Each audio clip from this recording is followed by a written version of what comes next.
Hello. Welcome back to a brand new episode of the show. This is The Civil Point, and I am your host, Ariana Dieva.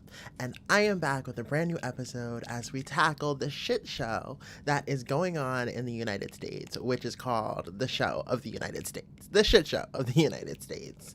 I honestly think, I said this to my friend the other day. I was like, honestly, I think each of one of us are individual channels, and the outside alien forces that are throughout the universe can just tune into our individual channels and laugh at us because it's just, there's no way all of this is real. You can't make this shit up. It just happens every day. And it's such an anomaly, an enigma of what's going on in our world right now. And it's just there's no way this shit is real. But if you haven't, you guys can definitely go ahead and hit that subscribe button right now so you guys don't miss out on brand new episodes of The Civil Point with me, your host, Ariana Dieva, as we tackle the tough, hard topics and really get into the deep down, dirt, gritty cracks of what is truly happening and forming in the United States today. It can be scary for some people. It can be a little bit nonchalant, brushed off a little bit as well, because a lot of people right now are in this mood where they just don't want to be incorporated with political ideologies and beliefs and rhetoric that's going on in our country, because their lives alone are just so difficult and so packed that they have to take care of their family, their kids, their parents, their grandparents. They have to take care of themselves, and it's just a lot to take in. And it's sad to know that right now a lot of people are not tuned into what's going on in the United States. And one day they're going to wake up to a really rude awakening, and not just a slap in the face, but Donald Trump's ass cheeks in your face type of shit. And you're not going to be able to maneuver how we've maneuvered over the past 50 years with our progression in the United States as human beings, as minority communities. So I really want this podcast, and I continue to do this podcast because people need to wake up to what is going on in this country right now. And what's going on is a complete takeover, a coup, an overhaul of the American system of democracy. And soon we're going to wake up and we're not going to have choices. We're not going to have particular freedoms. A lot of things will be restricted. And it's not to fearmonger. It's to honestly tell you guys straight up, if we do not stand up, we are going to be in trouble. Not in trouble, but we are going to be fucked. Okay? And I'm not trying to be fucked by Donald Trump's administration. So today we're talking a lot, because we just had breaking news that Letitia James is going to be indicted, or was indicted. And this is another political prosecution of Donald Trump's enemies. And this is why it is so scary what's going on now. People don't realize that this is a display and a show of power for Donald Trump. He was prosecuted fairly and justly because he was committed of 34 counts. He's a 34-count felon. And now he's saying, well, I'm going to make everyone else look as bad as me. But this is why his indictments on James Comey, on Letitia James, now a second indictment on a political enemy and adversary of his own, is so scary. Because it is not necessarily a grain of salt in his sugar, a grain of sugar in his sugar jar. It's not anything like that. Even though, the sweetness is a little bit good about him getting his revenge on his political opponents. What this more so represents is the state of how our democracy is going to fall. It is the fear he then instills in our public by prosecuting his political opponents and enemies with frivolous lawsuits and claims and allegations. And then with those frivolous claims and allegations that he's prosecuting high-ranking individuals, attorney generals of the United States, that will then trickle down in fear for everyone else, everyday Americans, to speak up against injustices. It is a power play. It is a dictator. It's a dictator move that no matter what you do, if you cross Donald Trump, you will be prosecuted, even with no evidence against you. So this is why it is very important to speak out about this, especially with the indictments of James Comey and Letitia James, because right now we are at a state where this administration, this regime is using their political power and manipulating our federal laws and our Constitution to prosecute and deem that they are untouchable. And the fact of the truth is that they are not untouchable. So when we come to an indictment, we have to talk about what an indictment is. So indictments basically are just like formal written accusations of alleged crimes committed. So when an alleged crime is committed, a grand jury then reviews the evidence, and then basically it's submitted to the defendant. And it's like basically you're being sued kind of thing, but more formal in a sense when a grand jury reviews the evidence and they believe that there is probable cause for a crime to be investigated and possibly go to trial. So when it comes to these indictments, it is a fear tactic. It is a straight up gangsta fear tactic for Donald Trump to use right now. And it is basically saying, if you cross me, if you have had crossed me, if you will cross me, if you ever think of crossing me, I will get you in a court of law, injusticely, obviously, because there's no merit to these claims when it comes to James Comey. There's no merit to these accusations and allegations when it comes to Letitia James. It is simply vindictive and malicious prosecution. That is what this is for Donald Trump. Of course, it's a feather in his cap, but it's also promoting fear-mongering that if you cross this administration, we will have your ass on a platter. And whether there's truth to these allegations, whether there's truth, or even if there is or isn't any evidence, we will throw anything against the wall to prove that you are guilty of crimes you possibly didn't even commit. It is an abuse of our justice system. It is an abuse, obviously, of the presidential power. And it's abuse of our literal criminal justice system in a sense that he's literally removing lawmakers and attorney generals, and he's prosecuting them on behalf of himself because he feels that he shouldn't have been prosecuted in the first place for the crimes he was convicted of, 34 felonies. That's what's going on. So let's go ahead and get into Letitia James here, because Letitia, I'm so pissed at this. But again, when do you wake up, turn on the news, and you're not pissed? When you're a logical human being. When you're a logical human being, you have a proper train of thought and you have humanity, dignity, and empathy in you. You're waking up every day now, like, completely pissed off. You're like, what the is this man doing now? But let's go ahead and get into her response. All right, here we go. This is nothing more than a continuation of the president's desperate weaponization of our justice system. Desperate. He is forcing federal law enforcement agencies to do his bidding. All because I did my job as the New York State Attorney General. These charges are baseless, and the president's own public statements make clear that his only goal is political retribution at any cost. At any cost. The president's actions are a grave violation of our constitutional order and have drawn sharp criticism from members of both parties. His decision to fire a United States attorney who refused to bring charges against me and replace them with someone who is blindly loyal not to the law, but to the president, is antithetical to the bedrock principles of our country. This is the time for leaders on both sides of the aisle Stand the fuck to up. speak out against this blatant perversion of our system of justice. I like that word, perversion. I stand strongly behind my office's litigation against the Trump Organization.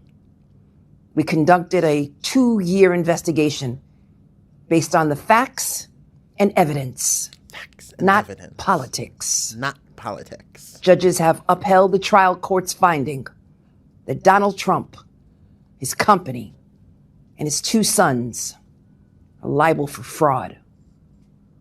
I'm a proud woman of faith, and I know that faith and fear cannot share the same space.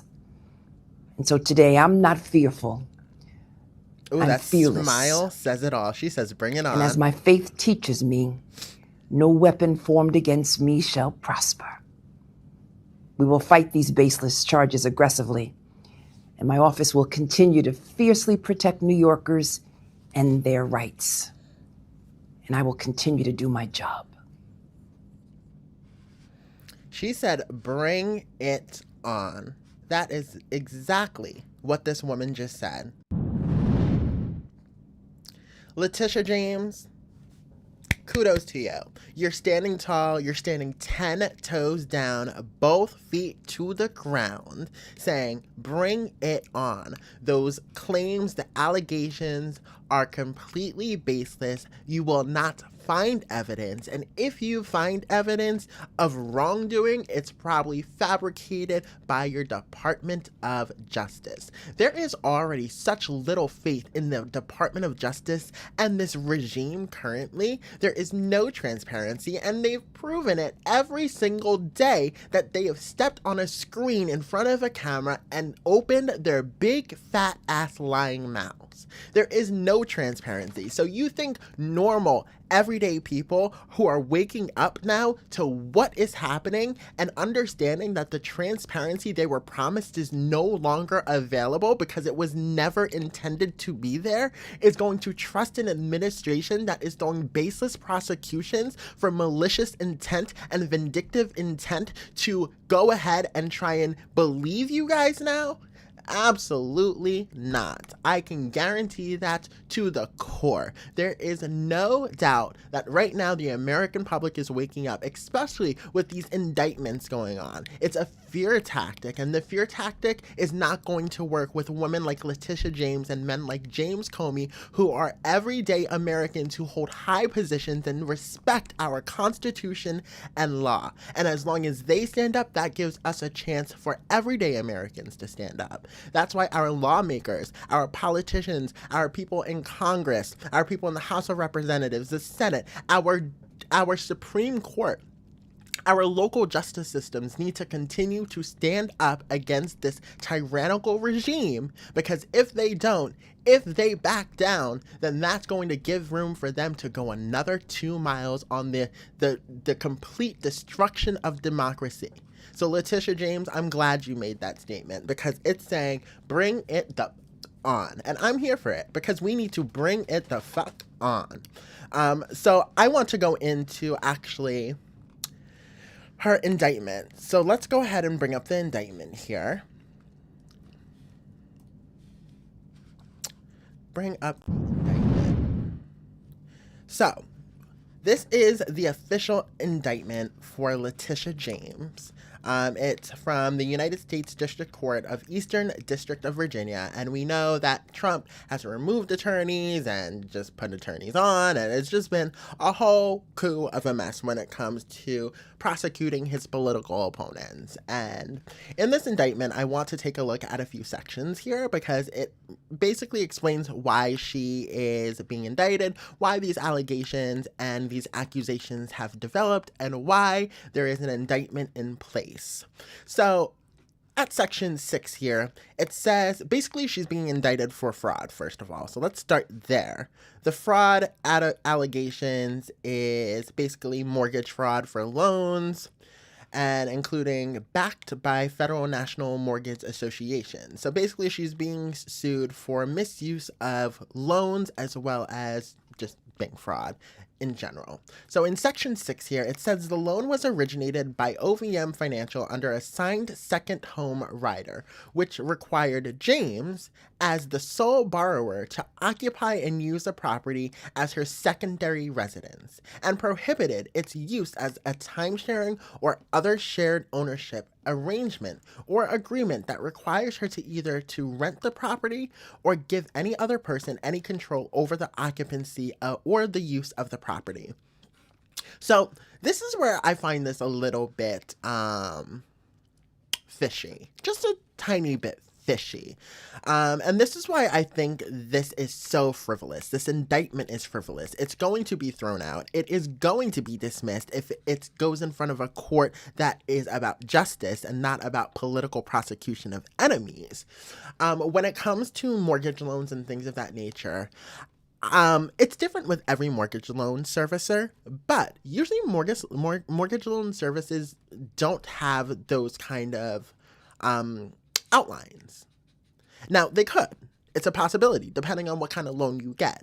But what I'm saying is that they would have had to do some investigation and find out about the fine print of her mortgage loan. And being that she has studied and she is literally the attorney general, I don't think she would make a mistake in regards to bank fraud and mortgage fraud. It just does not add up, especially when it comes to the amount that you are about to see. So if we go down a little bit as well, we have counts. Here we go. I wanted to say so count 1 is on bank fraud. So this is in regards to the U.S. Code 18, section 1344. If we go into section 1344 of the USC, which I have pulled up already, it just outlines bank fraud. And it's basically to defraud a financial institution. And that financial institution would be not only the bank itself, but now our financial government, because she's also being sued because taxes were misrepresented. So in count 2, it's false statements to a financial institution. The allegations in paragraphs 1 through 12 are realleged and incorporated herein. From or on or about July 28, 2020 through at least August 31st, 2020, in the Eastern District of Virginia and elsewhere, the defendant Letitia A. James did knowingly make and cause to be made false statements and reports for the purpose of influencing the action of OVM Financial, a Fannie Mae-backed lender, upon an application for a loan, in that James represented and affirmed in uniform residential loan applications and related documents that the Perrone property would be used as a secondary residence. So basically, they're just alleging that she's misusing the home in which she bought in violation of the Fannie Mae OVW? What did they say? OVM? Yes, OVM Financial servicer. So with that would constitute as fraud, because if the OVM servicer does have these restrictions in regards to property use, being that instead of using it as a secondary home for herself, she used it as an investment property, then being that it's an investment property, the tax issues are different when it comes to a personal property versus an investment property. And when it comes to the personal and investment property of the nature of this, they're looking for a forfeiture in regards to the actual bank fraud and mortgage fraud that is being alleged by our government. Basically, what it's saying is that they are looking for a forfeiture of the property, as well as $18,933. Yeah, everyday Americans, that's a large amount, but I think Letitia James makes enough money. I don't think she's going to commit mortgage fraud over $18,933. I don't think she's going to commit bank fraud over $18,933. No, don't. I don't see it. It just seems pulled out of the ass. It seems made up. It seems frivolous. And obviously it seems like they dug for something. They thought they found something. They thought they were that girl, but it turns out they got shit on their face, because this is not going to hold up. I guarantee you, in a proper, just court of law that is abiding by the law and not Trump's regime, these allegations and accusations will be dismissed. Guarantee it. Now, if these accusations and allegations are not dismissed, well then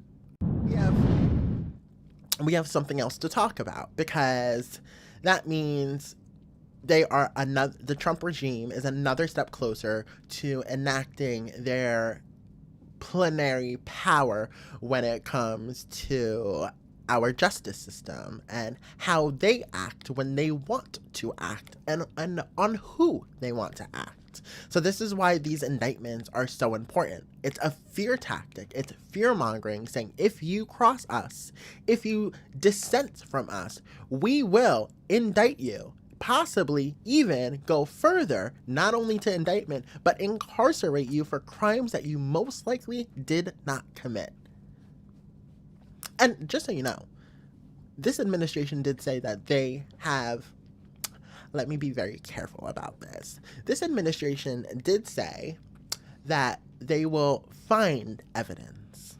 And when someone says they will find evidence, that most likely, you can assume they're going to find evidence, if you know what I mean. So in regards to this, when we talk about this Letitia James indictment, we have to understand from a legal perspective what it means to be convicted of this kind of crime when it comes to bank fraud. So you have to prove that this was a scheme in regards to the prosecutor. You have to prove that this is a scheme, or this was an intentional move to defraud a financial institution. So that alone is very hard, because you have to show a pattern of discourse and a pattern of actions that prove that someone tried to defraud the government or tried to defraud the financial institution in question. You also need to identify the intent to defraud. Now, the intent to defraud in this situation would be that she purchased a secondary home because of the tax issues. The tax issues of it all would render it cheaper for her than labeling it and buying it as an investment property.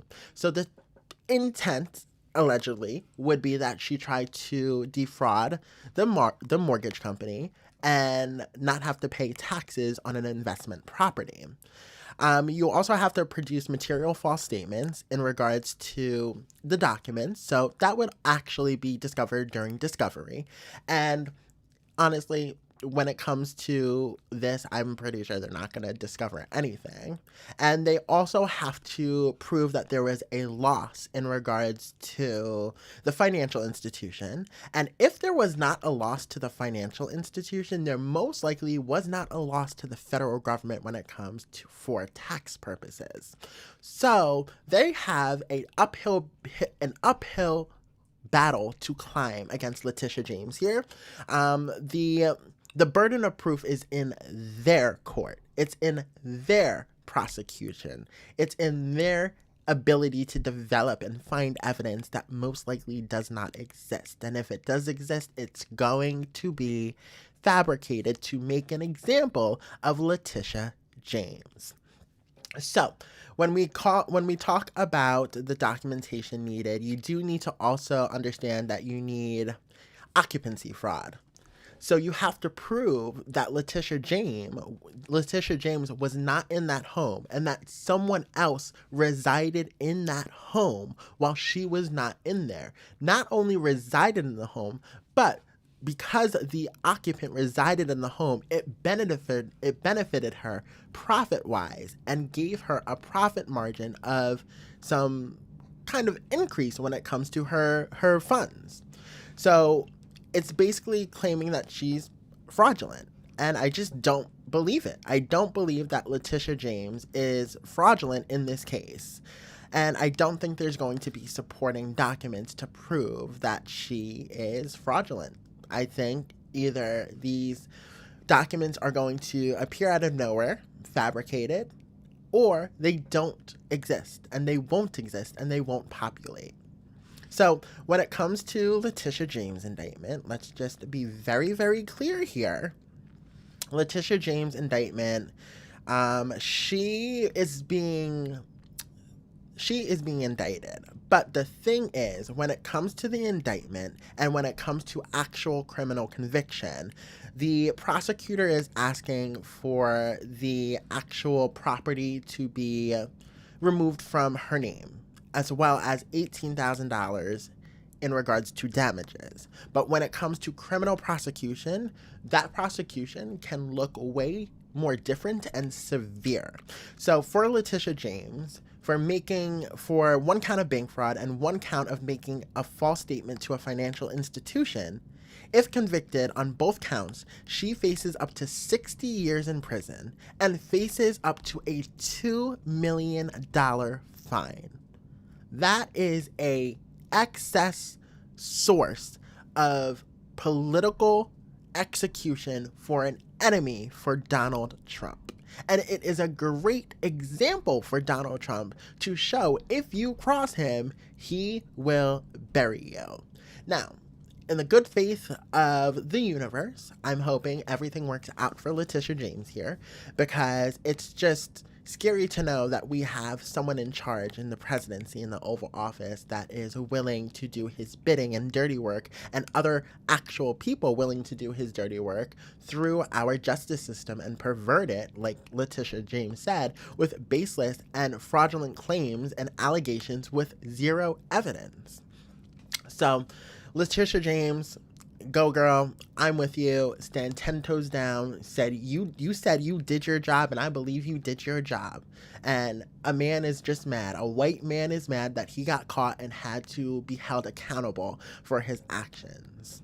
So if we continue on here, I mean, the James Comey indictment is the same thing. The James Comey indictment is just an example of political power by the Trump regime to try and fearmonger everyone to fear this regime. If you cross us, we will get your ass on a plate. And the fact that, one second here, the fact that James Comey and Letitia James both were indicted by Trump. No, not by Trump, but the state's prosecutor. The fact that they were both indicted and both of them were on Trump's hit list of political enemies, it gives great prudence to the fact that this is nothing but malicious and selective prosecution from Trump's appointed attorneys. This is what this basically is. Not basically, it is what it is. You see it, it is what it is. So when we talk about malicious and selective prosecution and vindictive prosecution, basically that means you're going after someone because there are ulterior motives other than just justice from a court. It's not about any substantiated claims. It's not about substantiated evidence. It's not about substantiated points of view that actually get to a criminal court, as well as convictions. It's about sometimes even just bankrolling people and literally draining them of funds. That's what malicious prosecution is. I mean, in this case, malicious prosecution refers to an attack on political enemies because they did something you did not approve of or did something against you, like Donald Trump. But for evidence to support this malicious prosecution claim, we also need to understand that Trump is targeting political rivals through the use of our justice system sectors. And this is evidence in the claims he's made publicly, running for president of his second term, that he's going to prosecute his political enemies.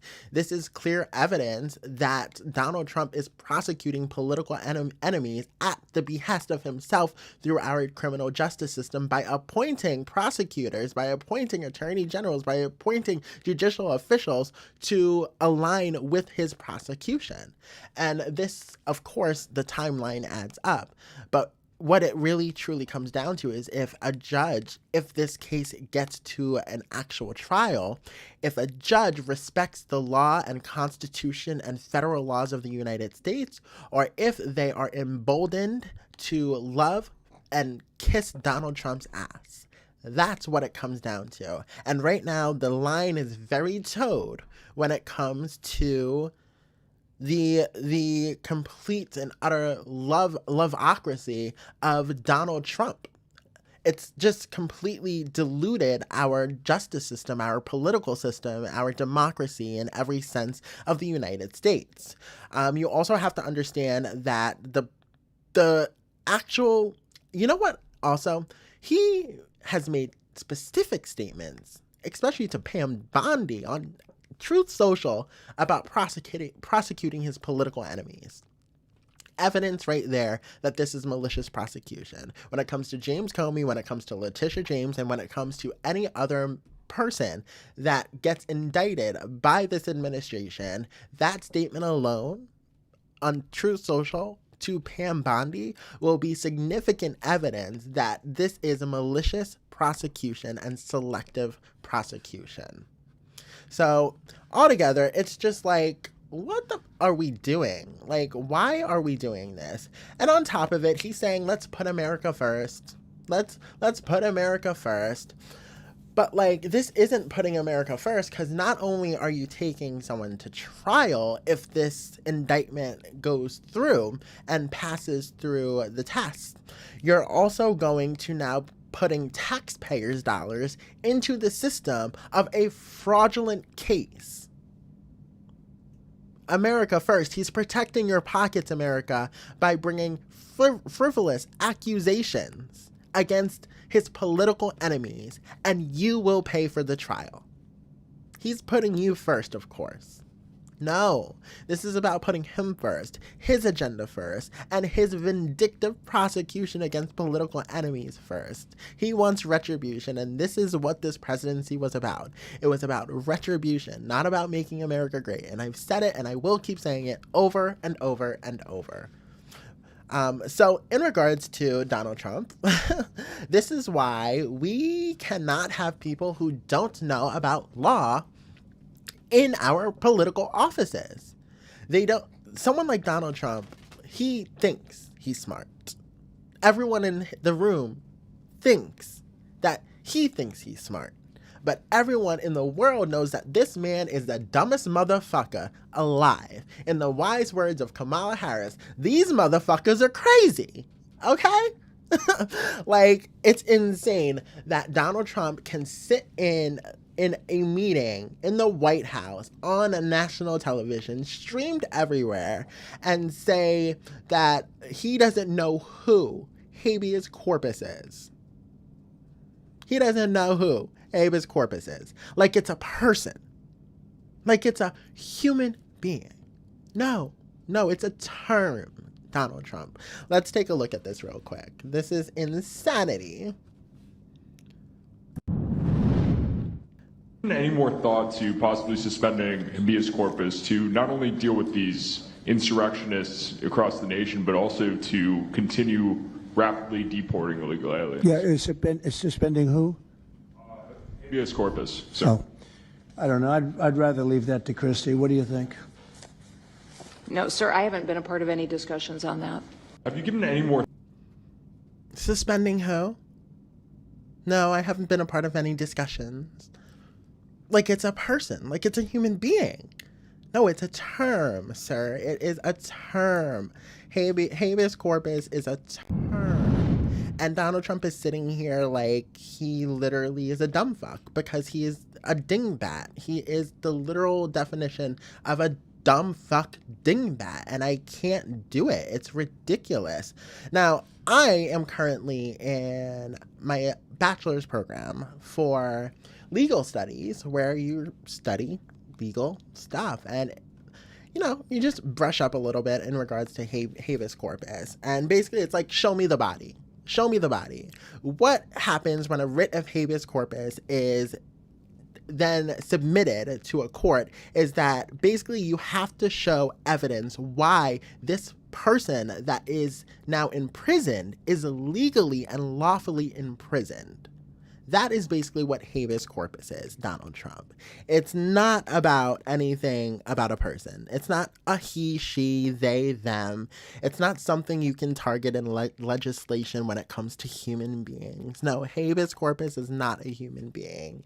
It's basically a critical safeguard for actual people to feel safe when it comes to their imprisonment and make sure that their imprisonment is lawful.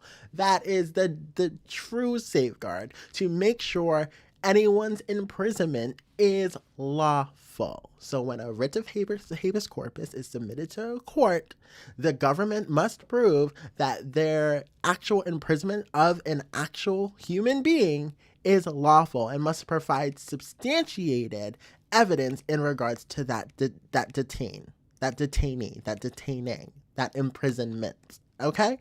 That is what habeas corpus is, Donald Trump. So let's please, can we get this man out of the White House? Can we please get this man out of the White House? Like, it's just like, how much more can we take? A man who doesn't even know anything about a legal definition of habeas corpus is sitting in our White House, and he's asked about suspending it, and he thinks it's a human being, like he's going to suspend a human being from the United States. Like I said at the beginning of this podcast, you can't make this shit up. You can't. You just can't. Like, you can't logically or creatively think of this shit. You just can't. It's insane to me. But it's a little bit crazy, but here we go. I wanted to also talk about none other than these goddamn motherfuckers who are crazy. They are sitting in the White House lying about Tylenol. Again. How are you going to continue sitting here and lying about Tylenol when you have no information to back this crap up? Anyway, let's go ahead and get into this.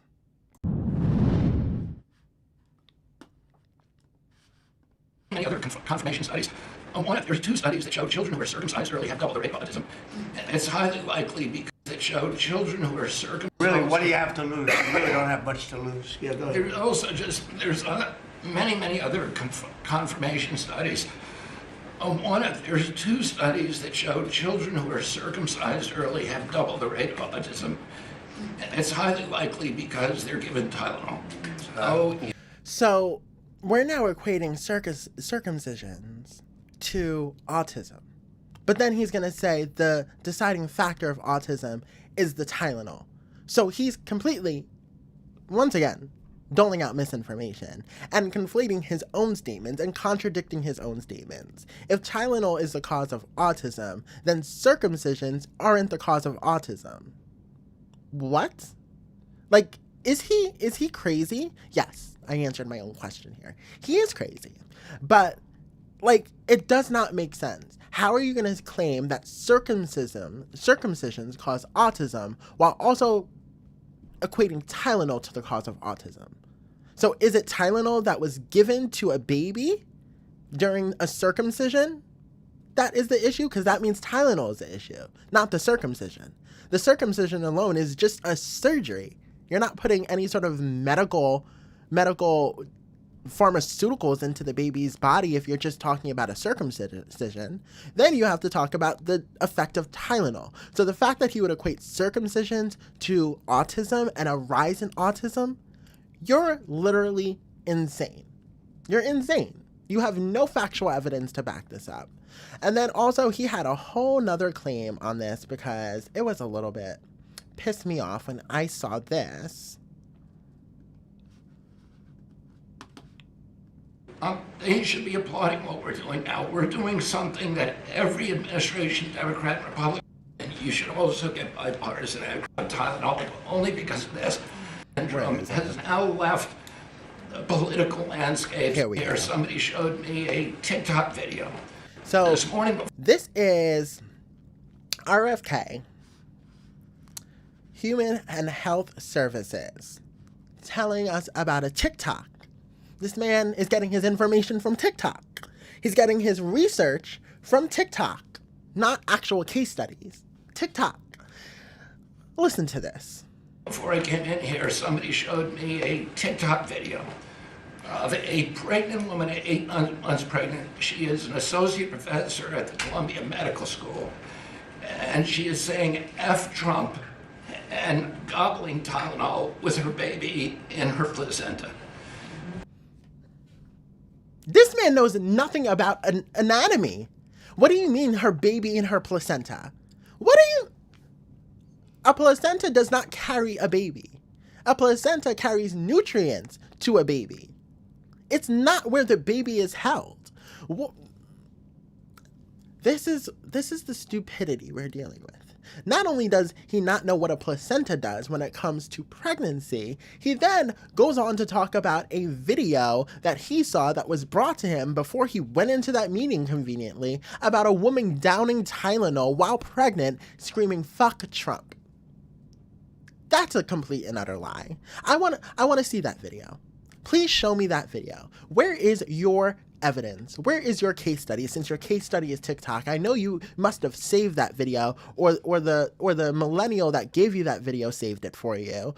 It's somewhere in the saves. Show us the video. Show us your case study of this woman saying "fuck Trump" and downing a bottle of Tylenol while she's pregnant with a baby in her placenta. Show us. Because none of it exists. None of it fucking exists. And this is the world we live in, where men like RFK, Donald Trump, Marco Rubio, and some other old white man sitting around a table giving us health advice when they have no idea where the fuck a baby sits in a belly. This is what we have to deal with. And the misinformation that is coming out from this administration, especially when it comes to safety hazards of pregnancy, is alarming.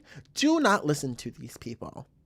Do not listen to these people. And the clear indicator is that RFK doesn't know that the baby doesn't sit in the placenta. That should be your warning. That should be your red flag. That should be your red herring. That should be your let me stop participating in this, because this has now gone a little bit too crazy. It's insane to me. So we're going to go ahead and continue talking about RFK here a little bit. But RFK was also... There was an op-ed about RFK. And RFK literally was scolded. And when he was scorched when it comes to other health and human services professionals. So let me go ahead and get this article up here. So this is from former U.S. Surgeons General from both the Republican and Democratic administration. They wanted to make sure that it was a rare joint statement that literally told the public that RFK, Robert F. Kennedy Jr., is endangering public health. He is the culprit of misinformation when it comes to your health, when it comes to Tylenol, when it comes to pregnancy, when it comes to autism, when it comes to fat, gay, black kids, okay? He is the misinformation central of it all. He does not know what the fuck he's doing to sit in that office and play God with people's lives about placentas. Not only that, he also said that he is now going to find the evidence. And again, when someone says find the evidence, they're going to make the evidence relevant to their hypothesis instead of doing actual case studies to come to a conclusion that either supports or disproves their hypothesis. It is completely hypocritical, and it is completely skewed for RFK to sit in this office and conduct any type of research. He is not a researcher, he is not a scientist, and he does not belong in the Office of Human and Health Services. So in regards to the vaccine misinformation, the mismanagement of information, the damage to HHS, the damage to the public, this op-ed is just stating that it's literally a tragedy that RFK is a leader who is now discrediting respected scientists and disrespecting transparency, and more importantly, disrespecting truth when it comes to health for human beings, for Americans. And this should be your red and 5 a.m. alarm red flag to turn this crap off. So at this point, it's like, what do we do? What do we do? The only thing we can do is to continue. The only thing we can do is to continue talking about this stuff, continue telling the truth, continue fighting the ugly fight that is this administration, that is this regime that relies on nothing but misinformation and disinformation and factless and baseless evidence that does not exist. That is the main goal here. Do not allow these lunatics, these batshit crazy politicians, scum politicians, persuade you to believe in the lies they are telling you. Do your own research, because circumcisions don't cause autism. Tylenol has not enough evidence to support RFK's claim and this administration's claim that it causes autism. The baby does not sit in the placenta. That should just be it for you. Like, if someone told you a baby sat in a placenta, that should just be it. Like, you have no education. This is why education is important. And this is why the Department of Education does not need to be dismantled. It needs to be rehauled. Linda McMahon needs to get the fuck out of there. And we need actual education. And RFK is the culprit of why we need education, the poster boy, as well with Trump, the whole administration, of why we need education in the United States and why it's so important, because babies don't sit in placentas. Anyway, guys, this is the end of the podcast. I hope you guys enjoyed it. If you guys have not subscribed already, you can go ahead and hit that subscribe button right now, because you don't want to miss out on brand new episodes of the Civil Point Podcast with me, your host, Ariana Dieva. I hope you guys have an amazing night, and I hope you guys have also an amazing weekend coming up, and try and, do something in your life that makes you happy. Do something in your life that isn't revolving around the psychoticness of this regime, that isn't revolving around politics. Take a breath, go outside, ride a bike, play a video game. I don't know, take an educational course. I support education. I support RFK to go to 6th grade health class and find out where a placenta and what a placenta does. I'm leaving you on that. Enjoy the rest of your night, guys. Bye.